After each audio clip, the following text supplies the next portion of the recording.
साहब श्री हरिनानंद की धरती सिवान से आपका स्वागत। पेज 91 में पाठ भारतीय संस्कृति में शिव के विभिन्न स्वरूपों की मान्यता है कैसे। हमारी भारतीय संस्कृति में शिव के बारे में बहुत सारी मान्यताएं हैं और वो जनमानस में घुली हुई है। सबसे पहले तो शिव के बारे में मान्यता भी है, किसी ग्रंथ में भी उल्लेख नहीं है कि शिव का जन्म किसी माता पिता से हुआ हो। तो इस मान्यता के अनुसार ही शिव का एक नाम शंभु है। शंभु का हम संधि विच्छेद करते हैं तो पाते हैं स्वयं जोड़ भू। स्वयं माने खुद, भू माने आना होना, यानी जो खुद से आया, खुद से पैदा हुआ। तो शंभु कहा लोगों ने। और जिस समय सृष्टि नहीं थी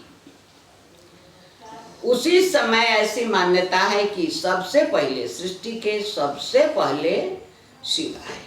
शिव से ही सृष्टि की शुरुआत हुई है। शिव ने इच्छा की एको हम बहुश्यामी, बस सृष्टि हो गई। शिव की इच्छा हुई मैं एक से बहुत हो जाऊं, सृष्टि हो गई। ऐसी मान्यता है, पुराण भी कहते हैं। तो सबसे पहले शिव आए, ये मान्यता है, यानी सबसे पुराने देवता हैं। और वहीं एक तरफ शिव का एक नाम सद्योजात भी है। सद्योजात माने अभी अभी पैदा हुआ, यानी पुराना से पुराना, नया से नया। शिव को आदि योगी कहा गया। आदि योगी यानी सृष्टि का सबसे पहला योगी। आदिनाथ, नाथ माने होता है मालिक, आदि माने शुरुआत, यानी शुरू शुरू में सबका मालिक। आदि गुरु यानी सृष्टि का पहला गुरु। इसके साथ साथ सबसे बड़ा प्रेमी भी शिव को कहा गया। कथाओं में हमने आपने सुना है कि जब यज्ञ विध्वंस के समय सती ने अपने प्राण त्यागे तो शिव ने उनके शव को अपने कंधे पर रख के पागलों की तरह पूरे ब्रह्मांड में घूमते रहे। अर्थात इससे हमको ये पता लगता है कि वो सती से कितना प्रेम करते हैं। साथ ही उन्हें निसंगी भी कहा गया। निसंगी यानी किसी से कोई संगत नहीं है, कोई मतलब नहीं है। तो एक तरफ सबसे बड़े प्रेमी हैं और एक तरफ किसी से कोई मतलब भी नहीं है। शिव के बारे में लोग महाकाल भी कहते हैं। ऐसी मान्यता है कि महाकाल मतलब कालों के काल है। एक तरफ वो कालों के काल हैं और दूसरी तरफ महामृत्युंजय हैं, यानी काल को भी जीतने वाले, मृत्यु को भी जीतने वाले हैं।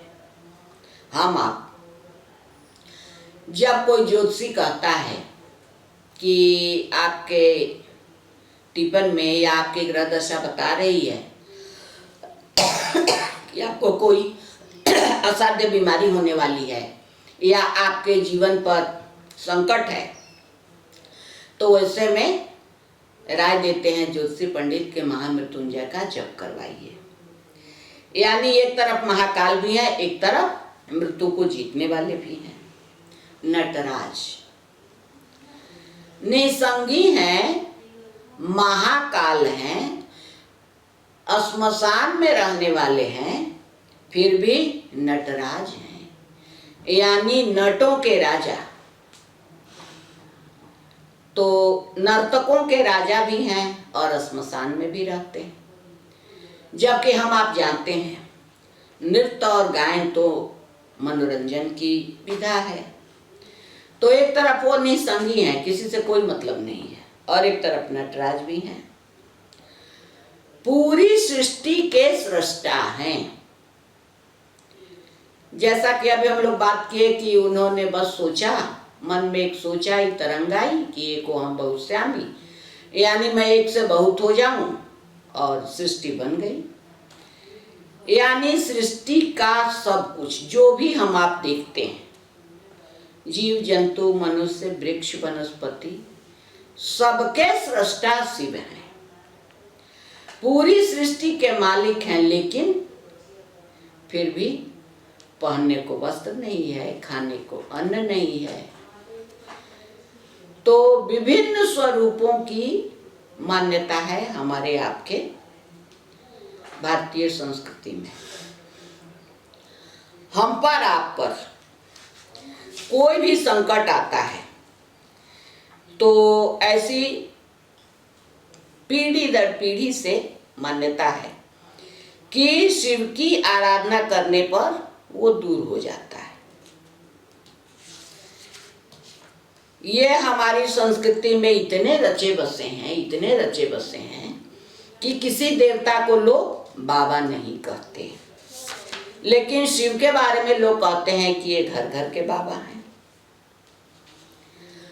हमारी आपकी सृष्टि में, संस्कृति में जो भक्ति की धारा है, इसके आदि स्रोत यानी इसकी शुरुआत भी साहित्य कहता है, संस्कृति ऐसा मानती है कि शिव से ही भक्ति धारा की शुरुआत हुई है, जिसे हम आगम कहते हैं। शिव के द्वारा जो कुछ भी कहा गया, जिसे आगम साहित्य नाम दिया गया, उसी से भक्ति की शुरुआत हुई है। आज भी शिव के विभिन्न स्वरूपों की पूजा अर्चना का बहुत बृहद रूप में प्रचलन है। जैसा कि अभी हम लोग बात किए कि महामृत्युंजय का जप या रुद्राभिषेक, अभी हम आप देखते हैं सावन के महीने में लोग कांवड़ लेके जाते हैं बोलबम का उद्घोष करते हुए। तो हम आप देखते हैं कि हमारी संस्कृति में शिव के विभिन्न स्वरूपों की मान्यता है, उन्हें लोग पूजते हैं। एक बात और, शिव को रुद्र भी कहा गया है, यानी रुलाने वाला, और एक तरफ उन्हें अवघड़दानी कहा गया है। अवघड़दानी मतलब बिना सोचे समझे जो जो मांगे दे डाले। तंत्र मंत्र की दुनिया में, जिसे हम साबर मंत्र कहते हैं, जिसका कोई अर्थ नहीं होता, साबर मंत्र में इतने उटपटांग वर्णों का, अक्षरों का मेल होता है जिसका कोई माने मतलब नहीं निकलता है। लेकिन साबर मंत्र के मंत्रों को बनाने वाले देवता के रूप में भी शिव की ही मान्यता है। बल्कि हमारे आपके घर में, सभी घरों में रामचरितमानस है, उसमें तुलसीदास ने लिखा, अनमिल आखर मंत्र न जापू। अनमिल आखर, अनमिल माने किसी से किसी का कोई मेल नहीं है, आखर माने अक्षर, माने केवल अक्षरों का समूह है, उसका कोई माने मतलब नहीं है, किसी से किसी का कोई संबंध नहीं है, किसी अक्षर का, न वो मंत्र है, न उसका जप किया जा सकता है। लेकिन तुलसीदास ने लिखा, अनमिल आखर मंत्र न जापू, प्रगट प्रभाव महेश प्रताप। यानी शिव के प्रताप से वो भी प्रभाव दिखाता है हमारे ऊपर, आपके ऊपर। साबर मंत्र के जानकार पहले लोग होते थे, अवघड़ लोग, तो उन मंत्रों का भी प्रभाव दिखता था। तो एक तरफ वो रुलाने वाले हैं रुद्र, और एक तरफ बिना मंत्र के, बिना जाप के अनगढ़ शब्द, अनमेल अक्षर भी उनके प्रताप से, उनकी दया से अपना परिणाम दिखलाते हैं। शिव के बारे में अस्तेनानापति लिखा गया। अस्तेन कहते हैं चोर को, अस्तेनानापति मतलब चोरों के मालिक, चोरों के राजा, चोरों के सरताज, ऐसा भी लिखा गया है। शिव पार्वती का जो विवाह हुआ, अभी तक हमारे आपके समाज में कोई अपनी बेटी को ऐसा आशीर्वाद नहीं देता है कि राम सीता की जोड़ी बनी रहे, लेकिन शिव पार्वती की जोड़ी का आशीर्वाद लोग देते हैं। यहाँ तक कि सीता के विवाह मंडप में भी जनक ने शिव का धनुष रखवाया था। तो हम आप शादी ब्याह या कोई भी शुभ काम होता है तो सबसे पहले शिव पार्वती के विवाह गीत गाए जाते हैं, ऐसी मान्यता है। पार्वती के बारे में हम आप जानते हैं कि उन्होंने ऐसा हठ किया था, संकल्प लिया था कि मैं शिव से ही विवाह करूंगी। जब पार्वती तपस्या करने के लिए गई तो उनकी परीक्षा लेने के लिए सप्तर्षि गए थे। सप्तर्षियों ने कहा कि इतनी सुंदर काया है, तुम इतना कठिन तप क्यों कर रही हो? पार्वती ने कहा मैं चाहती हूँ शिव को पति रूप में वरण करना। तो सप्तर्षियों ने कहा कि अरे बाप रे, ये तुम्हारी बुद्धि क्यों ऐसी उल्टी हो गई? वो तो निसंगी हैं, उन्होंने काम का दहन किया है, काम को जला दिया है, उनको भला पत्नी से, स्त्री से क्या मतलब है? वो तुमसे विवाह करेंगे क्या? तुम तो ऐसे ही तपस्या करते करते मृत्यु को प्राप्त हो जाओगी।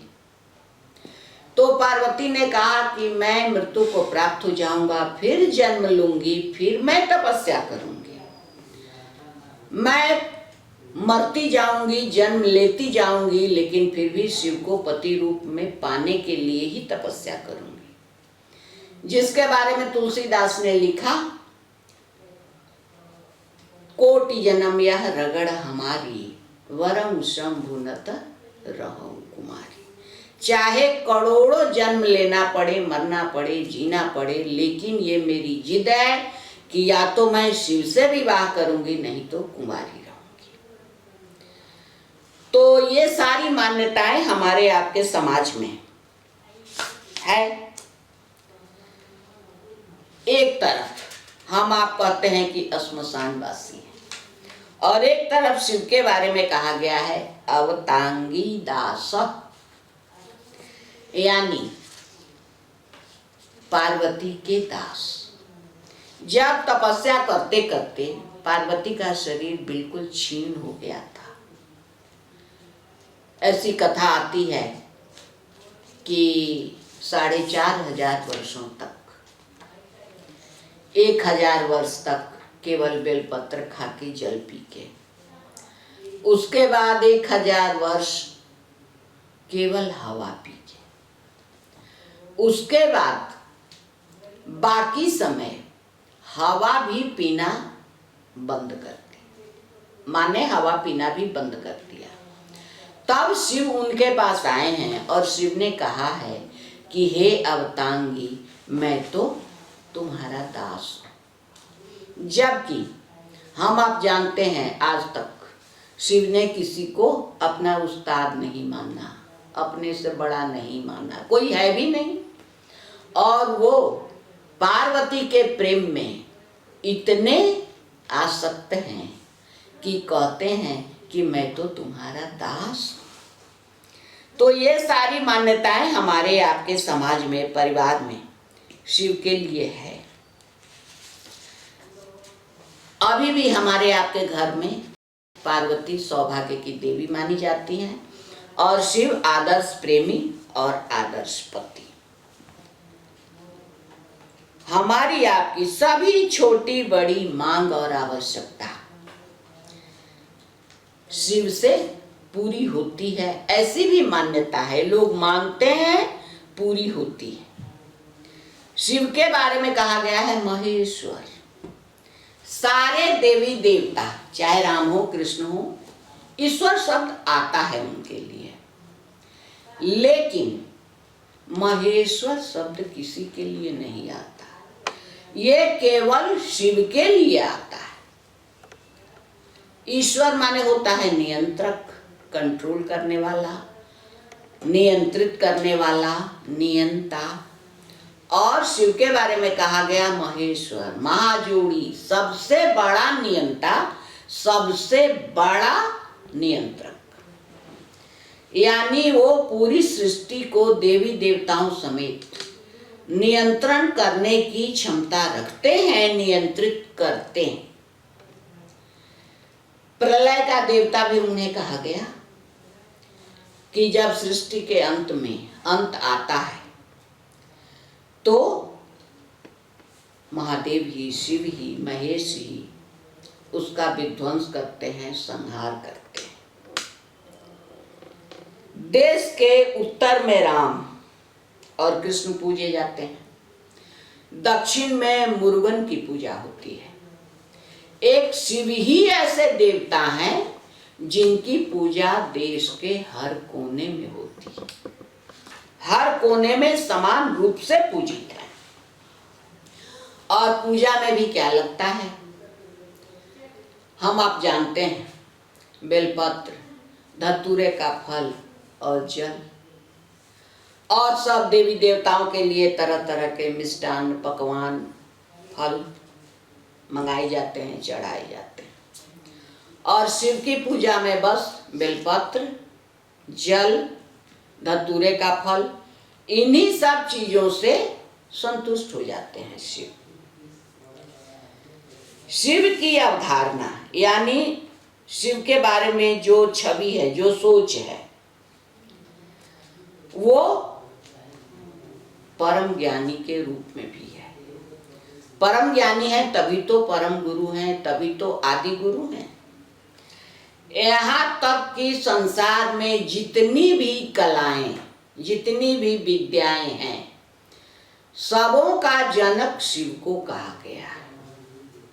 कोई भी ज्ञान विज्ञान हो, कोई भी कला हो, नृत्य हो, गायन हो, सभी शिव से ही निकले हैं। जितनी भक्ति की धाराएं हैं, सभी शिव से ही निकली हैं। और गुरु शिष्य की परंपरा तो शिव की अनुपम देन है, क्योंकि गुरु परंपरा की शुरुआत शिव से ही हुई है। शिव से पहले कोई गुरु नहीं थे, शुरुआत हुई है शिव से। और भारतीय संस्कृति में केवल भारत के लिए ही नहीं, पूरी दुनिया के लिए यह ऐसी अनुपम वस्तु है, यानी गुरु शिष्य परंपरा, कि इससे हम आप क्या कुछ नहीं पा सकते। भारत में अनगिनत ज्ञान की धाराएं हैं, लेकिन उन सबों का स्रोत शिव को ही माना गया है। और विसंगति में संगति तो हम आप सभी जानते ही हैं कि शिव के पास सांप भी है गले में लिपटा हुआ, बाघ और मोर भी है, चूहा भी है। हम आप जानते हैं शिव के पास इतना प्रेम है, इतना प्रेम है कि उनके पास जाकर जो जन्मजात बैरी है वह भी अपना बैर भूल जाता है। सांप चूहा को खाता है और चूहा गणपति की सवारी है, लेकिन बड़े प्रेम से सांप गले में बैठा है और चूहा गणेश जी के बगल में बैठा है, कोई डर नहीं है। माता की सवारी बाघ है, महादेव की सवारी बैल है, बैल बंधा हुआ है, एक तरफ बाघ खड़ा है, दोनों पति पत्नी शिव और पार्वती बैठे हैं। न बैल को बाघ से डर लग रहा है, न बाघ को बैल की तरफ लालच आ रही है। तो ऐसी मान्यता है हमारी आपकी संस्कृति में शिव के लिए।